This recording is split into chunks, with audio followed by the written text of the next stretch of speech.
Bien, bueno, buenas noches a todos.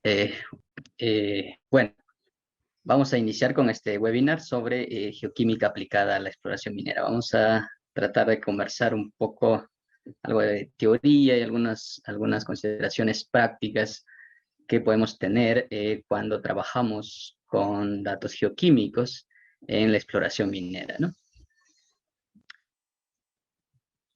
A manera de introducción, cuando hablamos de geoquímica aplicada a la exploración minera, pues en realidad la geoquímica aplicada tiene muchas ramas, digamos, muchos procesos que nosotros podemos usar dentro de la exploración minera. Tenemos la geoquímica de sedimentos, por ejemplo, o la geoquímica de suelos, la hidrogeoquímica, la biogeoquímica, la litogeoquímica, geoquímica de roca total, geoquímica isotópica, geoquímica mineral. Bueno, en realidad puede haber más que las que estoy mostrando aquí, pero estas son, digamos, las principales que podemos usar como herramientas para explorar por depósitos minerales metálicos. Dentro de esta charla solamente voy a mostrar algunos casos de lo que es geoquímica de suelos, geoquímica de rocas y por ahí algún slide de geoquímica de sedimentos, ¿no? Pero en geoquímica de exploración, en realidad, todo material geológico que pueda ser, digamos, que pueda muestrearse, llámese agua, llámese suelo, llámese rocas e incluso vapores, por ejemplo, de evapotranspiración de los suelos. Los materiales que pueden muestrearse y que pueden analizarse en un laboratorio son, digamos, herramientas que podemos usarlo para explorar por depósitos minerales metálicos. Y la exploración geoquímica, pues, tiene su base en este diagrama, un castillo de cartas, en el cual parte obviamente desde una etapa de planeamiento, ¿no es cierto? Una etapa en la que, digamos, hacemos toda la organización de una campaña de exploración. Luego viene la etapa de muestreo, que es tomar muestras de los materiales geológicos que mencionaba antes. Puede ser suelos, puede ser sedimentos, pueden ser rocas, pueden ser plantas, por ejemplo, o vapores, o agua. Cualquier material que nosotros querramos analizar. Entonces, esas muestras luego se envían al laboratorio, donde se hace obviamente todo el procedimiento del laboratorio, la preparación de la muestra, los ensayos químicos, y luego nos reportan una base de datos geoquímicos, ¿no? Una tabla de datos geoquímicos de las muestras que enviamos al laboratorio. Entonces, estos datos nosotros necesitamos analizarlos, necesitamos interpretarlos, necesitamos entender qué información podemos obtener de esos datos. Luego, que hemos analizado los datos, que hemos sacado información de esos datos, podemos integrar a otra información adicional con la que contamos del área. Puede ser información geológica, puede ser información geofísica, puede ser información de teledetección, en fin. E integrando todo esto, pues ya podemos generar un reporte final, una interpretación final de lo que tenemos. Y este diagrama muestra un castillo en naipes, básicamente. ¿Por qué? Porque si jugamos nosotros con las cartas haciendo un castillo como esto, resulta que si quitamos una de las cartas de la parte inferior, pues todo el castillo se derrumba, ¿verdad? Pues lo mismo ocurre en la exploración geoquímica. Si es que no realizamos un adecuado planeamiento, si no realizamos un adecuado muestreo, todo lo que construyamos encima, la preparación de las muestras en laboratorio, el análisis químico del laboratorio, la interpretación de los datos, todo viene abajo si es que no hemos realizado un adecuado muestreo o un adecuado planeamiento de la exploración. Entonces, ahí viene la importancia de estas primeras etapas, que son el planeamiento y el muestreo. No vamos a hablar de esto hoy, vamos a hablar de la parte del análisis. Entonces, en el análisis recibimos nosotros una data cruda, que es la data que nos envía el laboratorio, ¿no? La información química de los materiales que nosotros hemos muestreado. Esta data cruda necesariamente tiene que pasar por una etapa de control de calidad. puesto que previamente a eso, cuando hemos enviado los laboratorios, nosotros nos hemos asegurado hemos hecho el aseguramiento de la calidad insertando muestras de control, por ejemplo, muestras blanco, muestras estándares, duplicados, qué sé yo. Entonces, cuando nos llegan los datos, necesitamos hacer el control de calidad y nos ayudamos de esas muestras que habíamos insertado para ver qué tan certeras son los resultados que nos han dado, ¿no? Qué tan exactas, qué tan precisas y qué tan contaminadas podrían estar, ¿no? Luego, hacemos un análisis estadístico, dado que los datos geoquímicos son datos estadísticos. Entonces, hacemos un análisis estadístico, puede ser univariable, multivariable, y con eso generamos mapas geoquímicos, ¿no?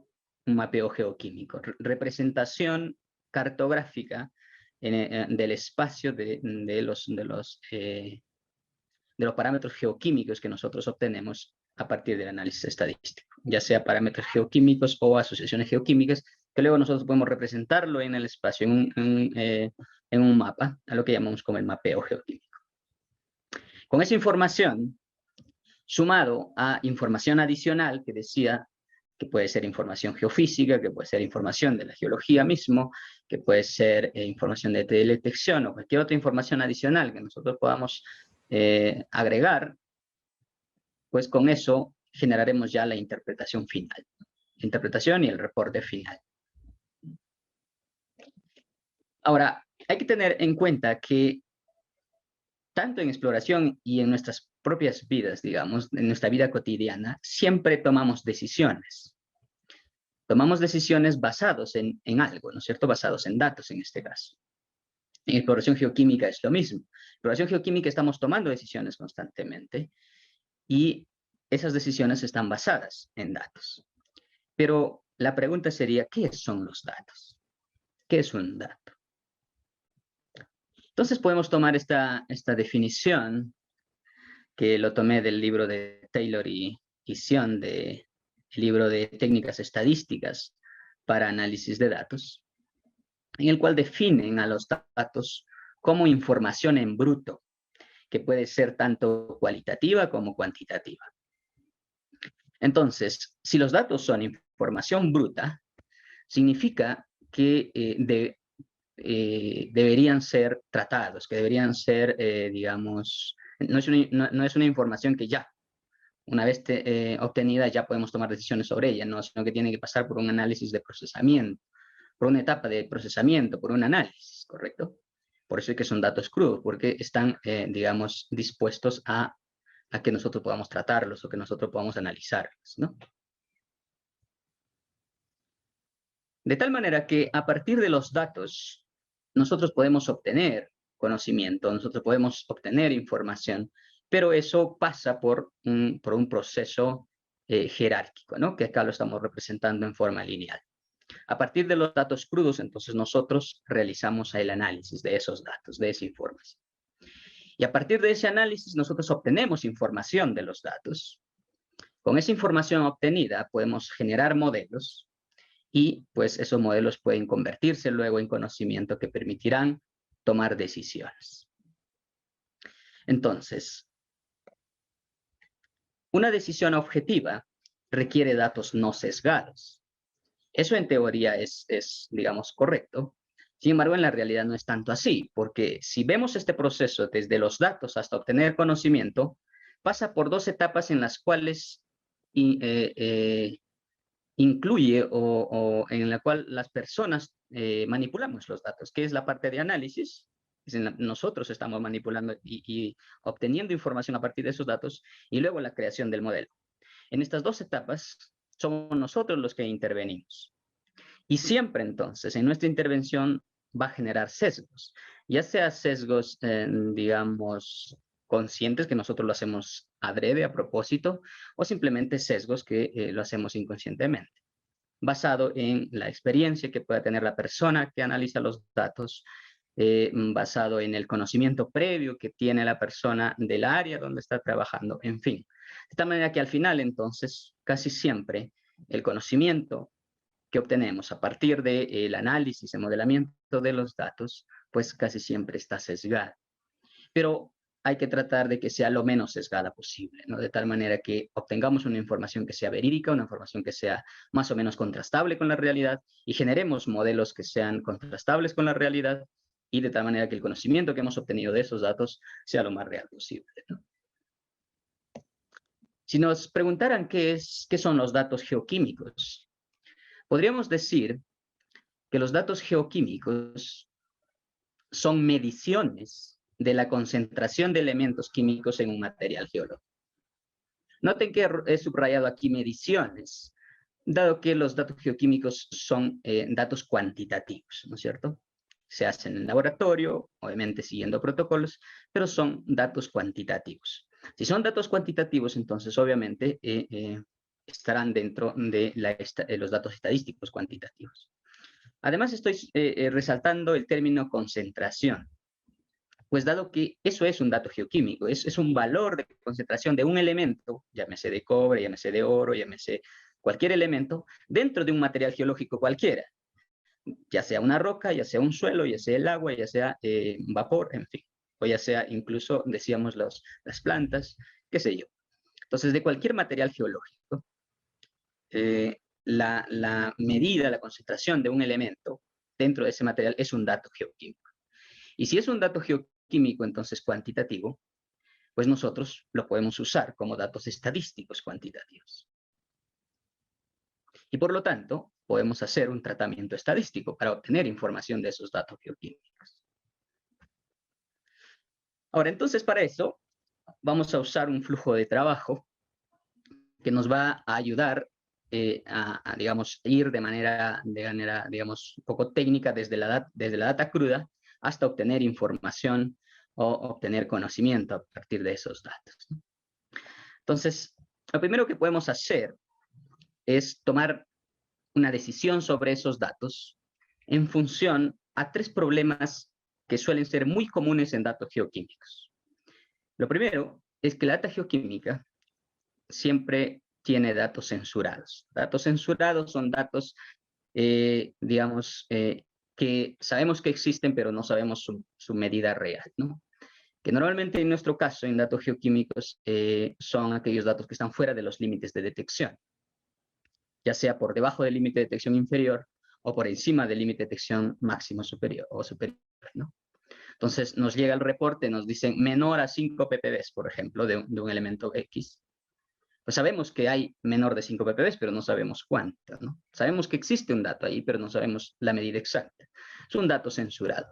Y así hay censuras por la izquierda, aquellos que están por debajo del límite inferior, el límite de detección inferior, o datos censurados por la derecha, aquellos que están por encima del límite máximo de detección, ¿no? Otro de los problemas que tienen los datos geoquímicos es su distribución de probabilidad. Entonces, por eso es necesario analizar el tipo de distribución que tienen nuestros datos. Por lo general son distribuciones log normales, casi nunca tenemos distribuciones normales en los datos, básicamente es por su naturaleza, por la naturaleza que tienen los datos, ¿no? Los datos geoquímicos.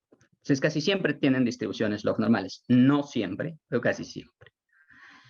Lo menos común es que tengan datos, o que tengan una distribución normal, ¿no? En elementos mayores, como los óxidos, por ejemplo, de potasio, de sodio, de calcio, suelen tener distribuciones normales, pero no siempre. En los demás casos, en los elementos trazas, digamos, o elementos menores, casi nunca tienen distribuciones normales. ¿Y por qué resalto esto? Porque las estadísticas, sobre todo las estadísticas paramétricas que siempre usamos, están diseñadas para trabajar con datos de distribución normal. Y ahí viene el problema, porque nuestros datos no tienen distribuciones normales. Entonces, ¿cómo podríamos usar las estadísticas paramétricas para trabajar con datos que no tienen distribución normal? Y el otro problema que tienen los datos geoquímicos es que son datos cerrados. En el slide anterior resaltaba yo que los datos geoquímicos son concentraciones. ¿Qué significa que son concentraciones? Significa que son partes de un todo. Yo tengo una muestra que es el 100%. ¿Cuánto de esa muestra es, por ejemplo, óxido de potasio? ¿O cuánto de esa muestra es oro? Entonces el laboratorio me reporta, me dice 10% de esta muestra es óxido de potasio. O 10 ppb es oro, por ejemplo, ¿no? Una cosa así. De tal manera que si yo sumara todos los elementos, pues me va a llegar al 100%, ¿no es cierto? 100% de la muestra. Entonces, digamos, los datos geoquímicos, al ser concentraciones, son datos relativos. Están en función a un todo, ¿no? Son una parte de un todo. A eso se llama datos composicionales. Los datos composicionales son datos cerrados. ¿Por qué? Porque representan una parte de un todo. Es decir, que si yo sumo todos, al final me dan el 100% o el valor de 1. A eso se llama un dato cerrado. Y eso es lo que tenemos en geoquímica, datos cerrados.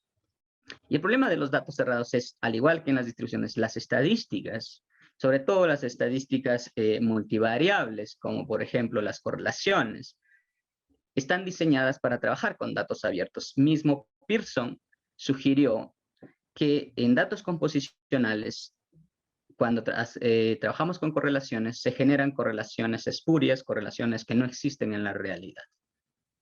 He ahí el problema entonces que tenemos con los datos geoquímicos, que son datos cerrados. ¿Qué hacer? Pues eso es lo primero que tenemos que hacer, tomar decisión en base a estos tres problemas que presentan los datos geoquímicos. ¿Qué hago con los datos censurados? ¿Qué hago con aquellos que no tienen distribución normal? ¿Y qué hago con datos cerrados? Esto tenemos que trabajarlo primero, por eso es que está representando aquí como procesos previos, ¿no es cierto?, de tratamiento de los datos que debemos hacer con anticipación. Una vez hecho estos trabajos previos, entonces luego tenemos que volver a tomar una decisión más en función a qué tipo de estadísticas vamos a trabajar. Puede ser unas estadísticas univariables, como la media, desviaciones estándar, varianzas, medianas, modas, cuartiles, etc. O puede ser estadísticas multivariables, coeficientes de correlación, niveles de similitud, análisis de componentes principales, análisis factoriales, en fin. Cualquier estadística multivariable que ustedes conozcan, podemos aplicar a los datos geoquímicos, dado que son datos estadísticos también. A partir de estadísticas univariables, nosotros podemos obtener parámetros geoquímicos. Básicamente, valores de fondo, background, umbrales, ¿no?, los thresholds, y anomalías. Básicamente los tres parámetros geoquímicos que nosotros podemos obtener a partir de estadísticas univariables. Y con esos parámetros geoquímicos, nosotros podemos generar mapas de prospectividad, ¿no es cierto? Pero también con las estadísticas multivariables podemos obtener asociaciones geoquímicas. Está básicamente relacionado, mostrando las relaciones que tienen los diferentes elementos, ¿no? Estas asociaciones reflejan obviamente las condiciones de movilidad de los elementos, el ambiente geoquímico en el que se ha depositado, ya sea los suelos, las rocas, se han formado las rocas, en fin. Lo que nos va a mostrar es el ambiente geoquímico. Y a partir de estas asociaciones, nosotros también podemos generar mapas de prospectividad. De tal manera que para generar mapas de prospectividad nosotros podemos hacer estadísticas univariables y obtener parámetros geoquímicos, o bien estadísticas multivariables y obteniendo asociaciones geoquímicas. Se puede hacer una u otra o se pueden hacer ambas para generar mapas de prospectividad. Pero también se puede hacer combinaciones tanto de los parámetros geoquímicos con las asociaciones geoquímicas para luego generar mapas de prospectividad usando esas combinaciones, que tal vez sea lo más óptimo, ¿no? De tal manera que hemos usado toda la información disponible y así, siguiendo este flujo de trabajo desde la data cruda, llegamos hasta los mapas de prospectividad, que son los que necesitamos para tomar decisiones.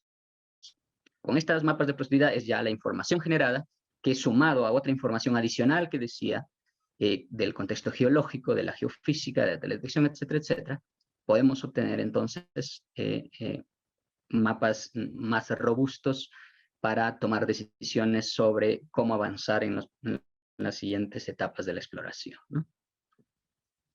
Vamos a ver algunos ejemplos de esto. Tenemos aquí una malla de 210 muestras de suelo, una malla regular de 200 por 100 metros, ¿correcto? Una malla, digamos, común que ustedes seguramente han tenido oportunidad de observar. Es muy común realizarlo durante etapas de prospección o exploración geoquímica. Entonces, ¿qué hago con esta información? Pues paso por el workflow anterior. Empezamos a hacer análisis, por ejemplo, aquí de los datos censurados. Si vemos acá el cobre en esta gráfica de frecuencia acumulada, vemos que el cobre no tiene datos censurados, ¿no? No tiene datos censurados. Sin embargo, el germanio aquí tiene 75% de datos censurados, que están por debajo de su límite de detección. Entonces, ¿qué hacer con esto? Pues con 75% de datos censurados, se podría trabajar si es que el 25% restante de datos tuviera información suficiente. Pero si uno observa aquí, solamente hay 3 valores, ¿no es cierto? Punto 5, punto 6 y punto 7 de ppm de germanio. Solamente 3 valores en el 25% de la data restante. Con esto no sé ni qué tipo de distribución tiene el germanio dentro de mis muestras. Entonces, obviamente, trabajar con germanio dentro de mis datos no sería lo más adecuado, porque no hay información suficiente, no hay información relevante. Entonces, aquí podríamos tomar la decisión de separar al germanio, porque no nos está dando información suficiente como para trabajar, ¿no? Obviamente, el cobre, al no tener datos censurados, ya entra de cajón a la siguiente etapa, que sería el análisis de su distribución. Ahora, ¿pero qué pasa, por ejemplo, aquí el plomo? El plomo, vemos que acá tiene 50% de datos censurados, 50% de datos que están por debajo de su límite de detección. Y el 50% de datos adicional tiene la cantidad de datos suficiente, tiene una información suficiente. Entonces, yo puedo usar esta información para trabajar en realidad con el plomo. No podría separar el plomo porque sí tiene información, tiene 50% de datos que tiene información no censurada y por lo tanto información que puedo usar.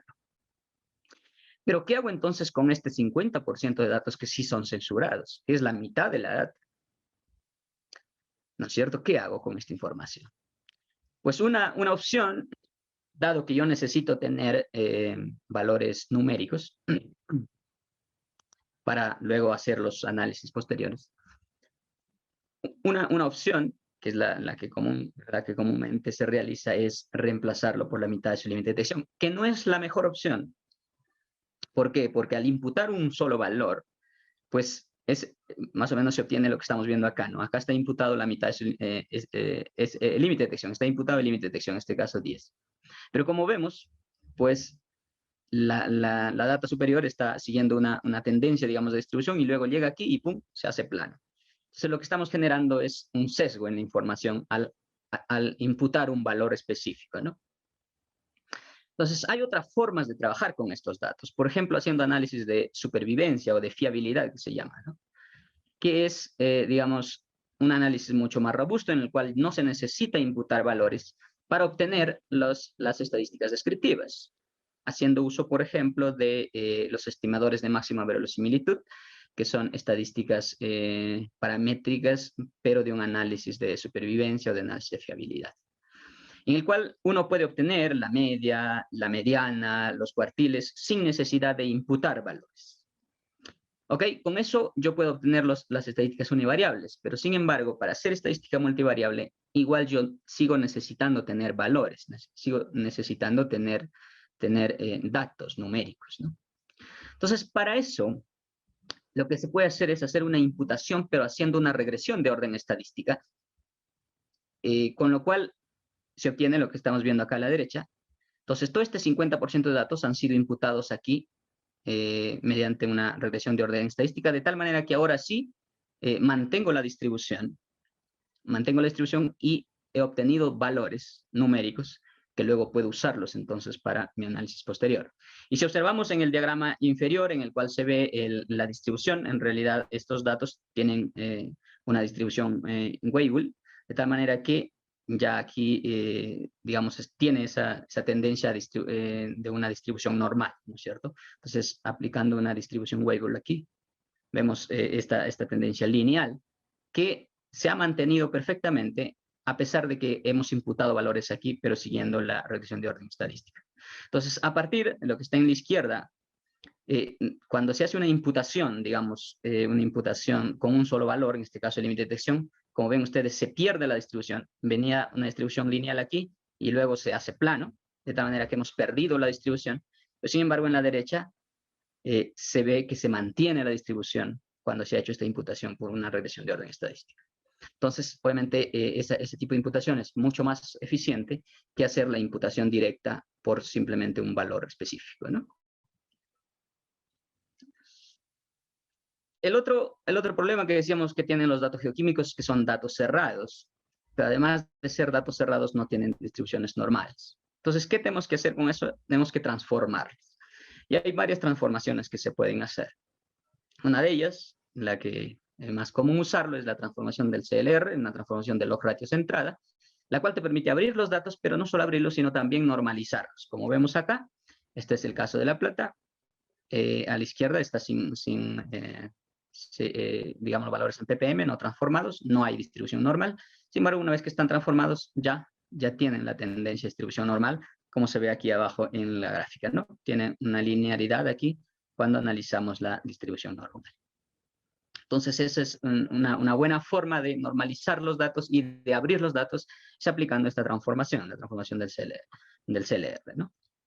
Entonces, una vez transformados los datos, ya hemos normalizado los datos, ya hemos abierto los datos, ya podemos usar todas las estadísticas que conocemos, las estadísticas paramétricas univariables, las estadísticas multivariables.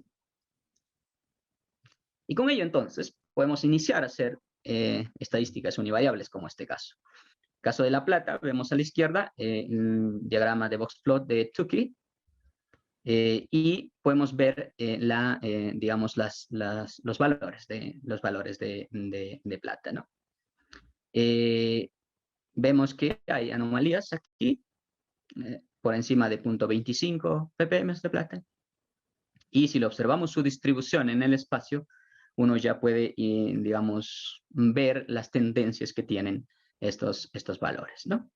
Estas muestras son tomadas en una zona con rocas volcánicas, en las cuales hay ocurrencias de estructuras betiformes de baja intermedia sulfuración. Entonces, esto para que tengan un poco de idea ustedes el contexto geológico para poder interpretar estos datos, ¿no?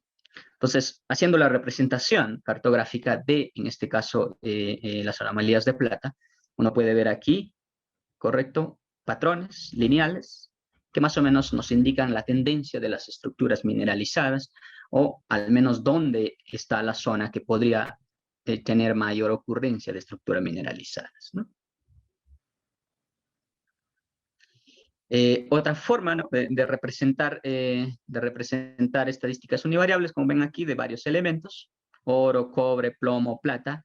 E igual podemos identificar en todos los casos estos patrones lineales aquí, en los cuales nos muestra obviamente cuál es la zona más prospectiva.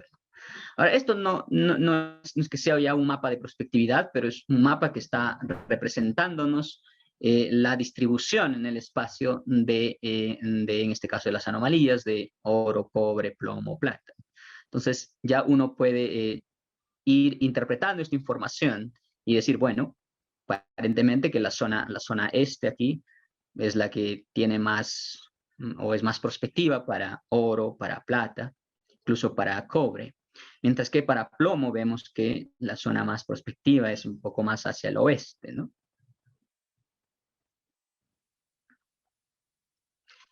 Y con ello se puede hacer interpolaciones, ¿no? Como este caso, interpolaciones de los mismos elementos anteriores, en los cuales ya se observa perfectamente las estructuras, ¿no? O sea, recuerden que esta es una malla de suelos de 200%, pero nos está mapeando. Observen aquí estas tendencias lineales que están asociadas obviamente a estructuras, no solamente esta de noreste-suroeste, sino también estas de norte-sur, o perdón, de este-oeste.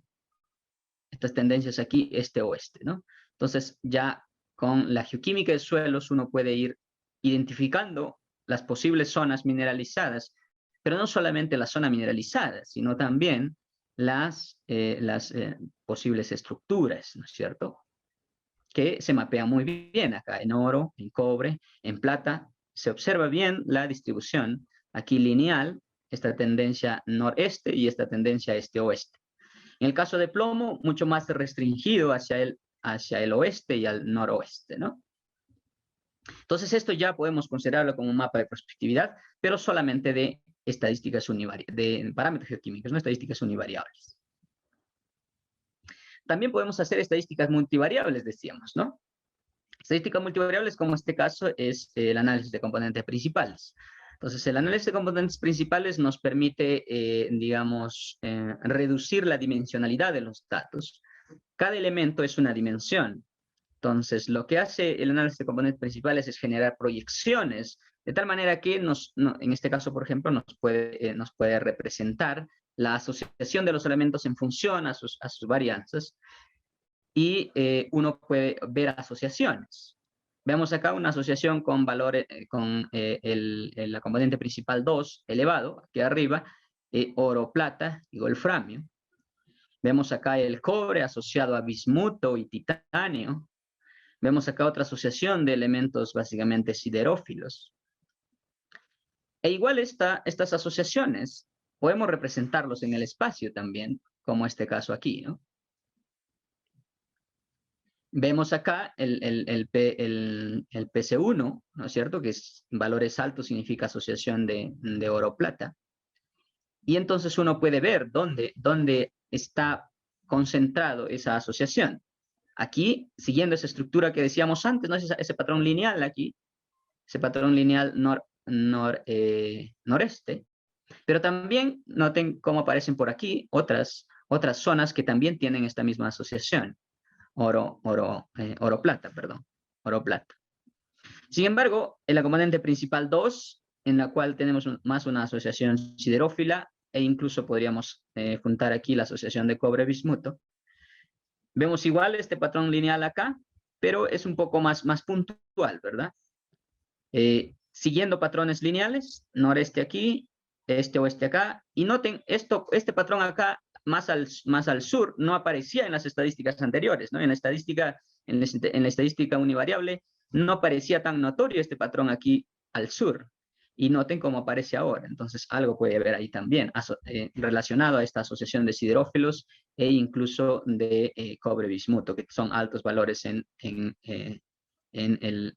Ah, no, perdón, esto es de oro. Ah, ok. Este PC2 es de la asociación oro-plata, perdón.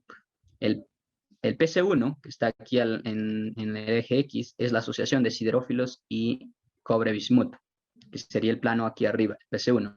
El PC2 es la asociación de oro-plata. Igual, pues la explicación es la misma, solo que cambiamos las asociaciones, ¿no? Asociación de oro acá, en oro y plata, en estos patrones lineales de noreste, patrones este-oeste, y decía este patrón aquí al sur, que no aparecía en los planos anteriores, pero que puede estar representando alguna estructura, ¿no? Tenemos asociación de oro y plata aquí en esta área también. Entonces, con esto ya uno puede ir tomando decisiones, uno puede ir tomando decisiones a dónde orientamos la exploración, ¿no es cierto? Ahora, pues ya tenemos, digamos, ya podríamos tomar decisiones, ¿no? Ahora, hacer estadísticas multivariables ayuda mucho, no solamente en suelos, como lo que mostré antes. Esto, por ejemplo, es en sedimentos. Esto es en sedimentos de quebrada. Igual tenemos un análisis de componentes principales, en el cual se puede ver asociaciones. Aquí dos asociaciones principales, ¿no es cierto?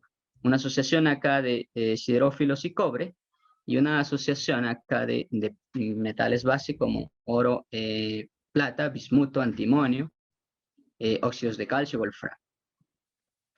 Entonces, con estas asociaciones igual podríamos hacer planos de prospectividad, como este caso, y vemos, por ejemplo, el PC1, que sería esta asociación acá, siderófilos y cobre. Vemos acá algunas zonas anómalas, ¿correcto? Valores altos del PC1, que incluso mapean algunos depósitos, como este caso aquí, esto que está en cruz, un tipo de depósito. Pero vemos acá también una zona anómala muy fuerte con el PC1. Vean que PC1 está asociado a siderófilos o a cobre con siderófilos. Entonces, toda esta asociación grande o esta anomalía grande acá podría ser más bien relacionada a litologías siderófilas, que es el caso en este caso, porque aquí tenemos rocas volcano-sedimentarias que son siderófilas, entonces mapea toda esta zona aquí. Pero obviamente estas zonas más fuertes pueden estar relacionando algunas ocurrencias, ¿no? Sin embargo, el PC2, que sería la asociación de los metales base, oro, plata, bismuto, antimonio, noten cómo mapea bien todas o la mayoría de ocurrencias minerales. Todo esto que están en negros aquí son ocurrencias minerales, son depósitos que existen, conocidos, y noten cómo el PC2 lo mapea perfectamente a todas las ocurrencias e incluso genera otras zonas en las cuales hay anomalías de este PC2, ¿no? Por lo tanto, también son zonas prospectivas. Esto es un área mucho más grande, noten la escala. Esto es un área mucho más grande, que es para lo que se usa los geoquímica de sedimentos, generalmente para explorar en áreas muy grandes. Y con planos de este tipo uno puede ir localizando a dónde podría priorizar su exploración, ¿no? Ahora, ¿pero qué pasa si tengo muestras de suelos? O perdón, de rocas, como este caso, muestras de rocas. 115 muestras de roca, que es de manera, digamos, distribuida de manera muy aleatoria, no es sistemático, más bien es irregular. Que es muy común hacer esto cuando uno está haciendo, sobre todo, cartografiando, entonces muestrea las zonas que le parecen más interesantes. Y pues al final tenemos una distribución de muestras de este tipo, bastante irregulares. ¿Y qué hacemos con estas muestras de roca? Pues lo mismo que hemos hecho con el caso de suelos, hacer todo el tratamiento previo y luego hacer las estadísticas univariables, las estadísticas multivariables. Pero lo importante en suelos es que no solamente podríamos hacer eso, sino también otra información adicional podemos obtener de las rocas. Aquí vemos, por ejemplo, el caso de estadística univariable para el caso del oro. Noten cómo hay un set de muestras aquí muy anómalas, por encima de 1 ppm de oro. Eso significaría que o son muestras muy cercas a una estructura o son muestras de una estructura. Noten que hay incluso hasta por encima de 10 ppm. Eso significaría que probablemente sean muestras de una estructura en específico, ¿no? Y rápidamente con eso podemos mostrar aquí digamos, la distribución espacial para identificar dónde están esas muestras. Y con el plano geológico de fondo, uno puede saber si efectivamente esas muestras responden a estructuras mineralizadas o a posibles, digamos, a muestras que están muy cercas a posibles estructuras mineralizadas. Pero decía que no solamente podemos hacer estadísticas univariables o multivariables, sino podemos obtener información mayor. ¿Por qué? Porque la geoquímica en las rocas lo que nos está mostrando es el ambiente geoquímico primario. Y entonces podemos deducir otros procesos que han podido ocurrir en ese ambiente geoquímico primario. ¿Como cuáles? Por ejemplo, identificar alteraciones hidrotermales. Si vemos en esta imagen de la izquierda es vanadio versus escandio. Vanadio y escandio son elementos de transición, son metales de transición. Al ser metales de transición, están muy juntos, entonces uno espera de que tengan un comportamiento similar. Y obviamente en una roca normal, en una roca fresca, vanadio y escandio van a tener una relación lineal, como este caso aquí. Disminuyendo escandio y disminuyendo vanadio, a medida que las rocas, en este caso son rocas ígneas, a medida que las rocas ígneas han sufrido mayor diferenciación. Entonces vemos acá este patrón lineal aquí, que simplemente nos está marcando el proceso de, digamos, la diferenciación magmática de la roca. Simplemente son rocas frescas con diferente diferenciación, probablemente desde andesitas hasta dacitas, riolitas, ¿no? Son roca volcánica, recuerden. Pero sin embargo vemos un set aquí desplazado, valor elevado en vanadio. ¿Sí? Observen acá, hay un conjunto de rocas que si ven, recuerdan estos triángulos y estos colores rojos, son las rocas que estaban asociadas, decíamos, valores altos en oro, probablemente rocas cerca de estructuras mineralizadas o incluso en zonas mineralizadas. Pues, y como vemos acá, están desplazadas hacia arriba, incrementándose en vanadio. Entonces, el vanadio puede enriquecerse por procesos de alteración. Entonces, uno, mostrando este diagrama de vanadio y escandio, uno puede identificar aquellas rocas que han sufrido procesos de alteración, ¿cierto? Como este caso aquí. E incluso uno puede tratar de, digamos, identificar qué alteraciones hay, solamente con data geoquímica. Obviamente eso se tiene que corroborar en campo con la descripción que se tiene de la muestra traída de campo. Pero geoquímicamente podemos identificar las posibles alteraciones, como vemos en este diagrama acá de Davis y Whitehead, sodio versus aluminio, perdón, sodio aluminio versus potasio aluminio. uno puede identificar los posibles minerales de alteración. En este campo aquí, en esta línea, en este campo serían las rocas frescas, y los que están hacia los extremos son rocas alteradas en función del tipo de alteración. Rocas con alteración más potásica, con valores elevados de potasio. No significa que sea feldespato potásico. La lunita, por ejemplo, tiene potasio. Entonces, estas que están desplazadas hacia la derecha serían muestras que tienen potasio como alteración. Puede ser alteración potásica o puede ser algunas arcillas o alguna, digamos, alteración que signifique añadir potasio, con el caso de la lunita de sí. Pero vemos que la mayor cantidad, al menos de estas muestras, están ploteándose aquí entre la zona de muscovita, ¿no es cierto?, de alteración sericítica, y las arcillas, los minerales de arcillas, ¿no?, de alteración argílica. Pero aquí en este diagrama, en este punto de minerales de arcilla, también se plotean las cloritas. Hay que tener cuidado ahí un poco, porque vean que aquí solamente estamos mostrando sodio, potasio y aluminio. No estamos considerando al fierro, no estamos considerando al magnesio. Entonces, por ejemplo, las cloritas o aquellas muestras que están afectadas con alteración clorítica también caerían aquí, en este mismo campo. Al igual que las que están asociadas, aquellas muestras que están afectadas por alteración argílica, que también caerían en este campo. Entonces, con la geoquímica uno ya puede tener noción de qué tipo de alteración está teniendo en la zona, ¿no? Estos otros diagramas igual nos ayudan también a identificar alteraciones. Este sería el campo de rocas frescas, digamos. Hacia la izquierda, aquellas que están afectadas por alteración sericítica, muscovita, alteración fílica, o aquellas que están afectadas por ortoclasa adularia. Hacia acá al centro, las que están afectadas por alteración potásica, ¿no?, por feldespato potásico biotita, por ejemplo. Y para nuestro caso, noten que la mayoría de muestras están ploteándose aquí con alteración sericítica y algo de adularia, ortoclasa, ¿no? Recuerden que esta zona hay ocurrencias de depósitos con epitermales de baja intermedia sulfuración. Entonces, no sería nada extraño, obviamente, que tengamos estas alteraciones, sericita, adularia, ortosa, ¿no? Ortoclasa, perdón.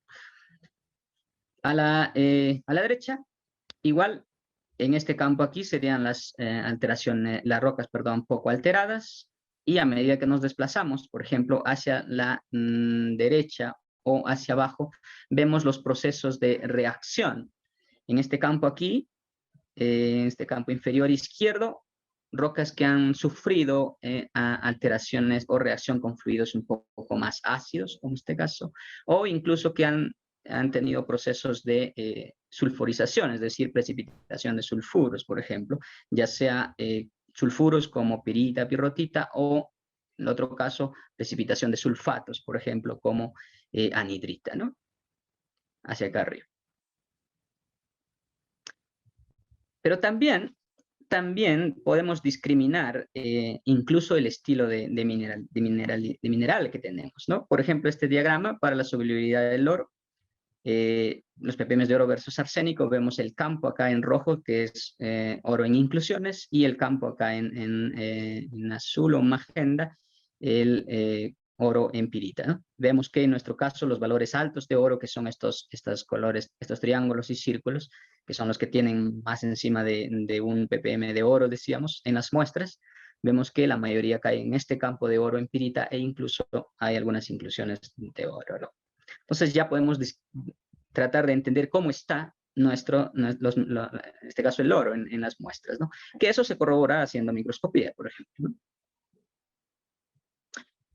También se puede usar la geoquímica de rocas para discriminar ambientes tectónicos, como en este caso usando elementos inmóviles como rubidio, itrio, niobio, y vemos que para nuestro caso todas las rocas se plotean aquí en este campo de rocas de arco volcánico, ¿no?, que es lo que se tiene en el área. También se puede identificar el tipo de rocas que tenemos usando estos elementos inmóviles, ya que cuando usamos los elementos mayores, generalmente por la movilidad que tienen durante la alteración, no es tan conveniente usar diagramas para tratar de tipificar la roca. pero sí usando elementos como el silicón, por ejemplo, el titanio, el niobio, itrio, uno puede identificar la litología.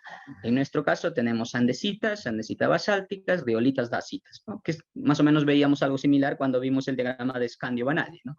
Que iban decía andesitas hasta dacitas, riolitas, ¿no? Y que efectivamente, aparentemente, eso es lo que tenemos en la zona, ¿no? También se puede usar la geoquímica para hacer exploración a nivel regional.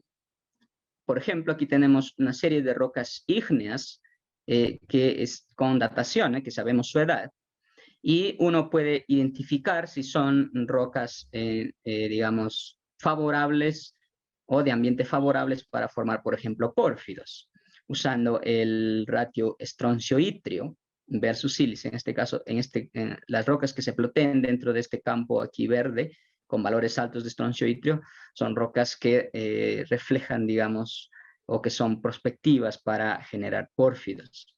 Y como vemos aquí, estas son rocas de la región de Cajamarca, todas las rocas del Mioceno vemos que están cayendo, o la mayoría de rocas del Mioceno están cayendo dentro de este campo, lo cual ya me da una idea de cuál es la edad fértil, la edad favorable para buscar pórfidos en esa región, ¿no?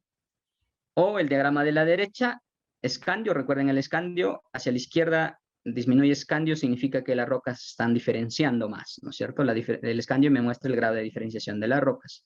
Y vanadio escandio me indica los minerales que se fraccionan durante el magmatismo, ¿no es cierto? Durante el proceso de formación de la roca. Vanadio se consume cuando fracciona magnetita, por ejemplo. Escandio se consume cuando se fraccionan horblendas o anfíboles. Entonces, en este diagrama aquí podemos ver dos patrones bien marcados, ¿no es cierto? Un patrón acá disminuyendo escandio, disminuyendo el ratio vanadio-escandio. Esto es característico de arcos o de rocas volcánicas de arcos oxidados, ¿no? Y el otro patrón aquí en el cual vemos que hay un incremento de vanadio-escandio cuando disminuye escandio. Entonces decía, este patrón aquí disminuyendo vanadio-escandio cuando disminuye escandio es el patrón común que refleja la cristalización de la magnetita, ¿no? O la fraccionación de la magnetita durante la formación de la roca, lo cual reflejaría que son magmas oxidados. Y para buscar pórfidos yo necesito buscar magmas oxidados, como este caso. Pero este otro grupo aquí, incrementando vanadio-escandio, eso me muestra la fraccionación de hornblenda. La fraccionación de hornblenda se da cuando tenemos magmas que se han, digamos, fraccionado a altas presiones, con alto contenido de agua, que normalmente son fértiles también para pórfidos. Entonces, si unimos estos dos campos, magmas oxidados, magmas hidratados, pues tenemos el campo prospectivo para pórfidos. Y dado que tengo aquí las edades de las rocas, yo puedo saber entonces cuáles son esas edades fértiles para pórfidos. En este caso, pues la mayoría son de rocas del Mioceno, ¿no? Todo lo que está en rojo y magenta son rocas miocénicas, que son las favorables para pórfidos en esta región. Bien, entonces para eso se usa la geoquímica en exploración, ¿no? He tratado de mostrar casos, digamos, de diferentes formas en las que se usa la geoquímica en la exploración geológica. Espero que haya contribuido en algo. En todo caso, quedo a disposición para alguna pregunta, algún comentario. Podemos conversar un momento.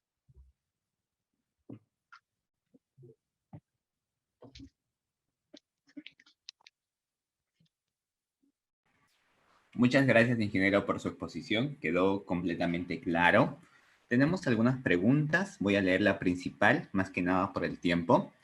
Esta pregunta es del señor Eduardo Tirado, quien pregunta: muchas gracias por la presentación.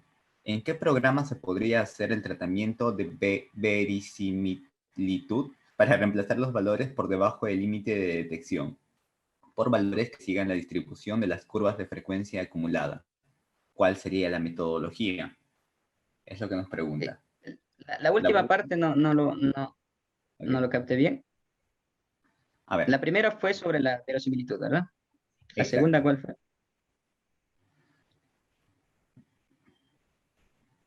¿Cuál fue la segunda? Ok, leo todo completo otra vez, por favor, ok. Dice, ¿en qué programa se podría hacer el tratamiento de verosimilitud para reemplazar los valores por debajo del límite de detección por valores que sigan la distribución de las curvas de frecuencia acumulada? ¿Y cuál sería la metodología adecuada a seguir? Ah, ya. Ujú. Ya, ok. Solamente vi una entonces, entendí mal. Bueno, la forma más educativa es hacerlo manualmente, ¿no? Aunque te demoras un mundo de tiempo. Pero hay softwares que te permiten hacer el análisis de supervivencia, softwares estadísticos, por ejemplo, el SPS o el Minitab, que es también bastante conocido. Son softwares estadísticos que te permiten hacer análisis de supervivencia, así se llama, ¿no? Pero el término supervivencia es más usado por las ciencias biológicas, por los médicos. Nosotros en ingeniería usamos más el término de análisis de fiabilidad, ¿no? En realidad se refiere a lo mismo, es lo mismo, solo que en diferentes ramas. Entonces, ya decía, esos softwares te pueden ayudar a hacer los análisis de supervivencia, como el caso de máxima verosimilitud. Ok, perfecto, ingeniero. Bueno, para concluir la charla y por el tiempo, quisiera agradecer al ingeniero Orlando Bazán por su tiempo y por la exposición. También quiero recordarles que el ingeniero está dictando un workshop denominado Geoquímica aplicada a la explotación minera, análisis, presentación e interpretación de datos con IOGAS. Este software o este workshop va a constar de 6 módulos de full práctica e inicia el 5 de abril. Recuerda que tenemos promociones hasta el 22 de marzo y si tú quieres acceder a una de ellas puedes escribirnos por interno o al WhatsApp que vamos a dejar escrito ya. El curso se va a realizar en modalidad virtual, en vivo, a través de la plataforma Zoom de GeoCiTSAC. El curso se llevará a cabo del 5 al 10 del mes de abril, de 7 a 9 horas de la noche. Si no puedes asistir a clases en el horario indicado previamente, no te preocupes porque la asistencia no es obligatoria. Además, todas estas clases serán grabadas y enviadas a todos los inscritos. El docente podrá atender sus consultas durante las semanas de dictado de clases. Recordemos que es un ingeniero con amplia experiencia, amplios conocimientos y va a ser uno de los mejores cursos que podamos tener. Los beneficios son los siguientes: acceso a la plataforma durante 2 meses, asesoramiento remoto en instalación del software de prueba, certificación por 18 horas académicas, material de trabajo, bibliografía complementaria. Te recuerdo que tenemos descuentos del 30% hasta el 22 de marzo. Para mayor información puedes escribirnos por interno o al número WhatsApp 993-006877. Gracias por todo, ingeniero, y gracias a todos los asistentes y nos veremos en una próxima edición de GeoCit Talks. Gracias. Gracias a ustedes. De repente, a manera de comentario, los gráficos que mostré en la charla de hoy son todos realizados en IOGAS, así que en el curso estaremos, digamos, realizando ese tipo de análisis y de trabajo. Muchas gracias, ingeniero.